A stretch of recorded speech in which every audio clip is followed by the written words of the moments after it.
College ও বাড়ির ব্লগে এইটা হচ্ছে আমার 5 নম্বর ব্লগ। আর যারা আমার চ্যানেলে নতুন তারা প্লিজ একটা করে সাবস্ক্রাইব করে দিও।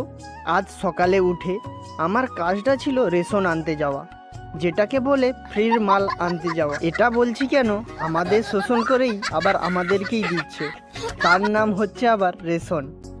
বাট তোমাদেরকে অনেক জ্ঞান দিয়ে দিয়েছি। এখন আমার রেশন কার্ড আর গরুর গাড়িটা নিয়ে বেরিয়ে পড়লাম। কেন গরুর গাড়িটা নিয়ে বেরিয়েছি একটু পর দেখাচ্ছি, কারণ ভারী মালগুলো আনতে হবে যে। দোকানে এসে দেখি ভোটের চেয়েও বেশি লাইন। কোনো মতে ঠেলে ঠুলে ঢুকে পড়লাম। এরপর আমার জন্য চাল, ডাল, আলু, উচ্ছা, বেগুন, আরে না না ওগুলো বেশি কিছু দেয়নি, 4টা আটা আর 6 কেজি চাল। তার জন্যই গরুর গাড়িটা এনেছি।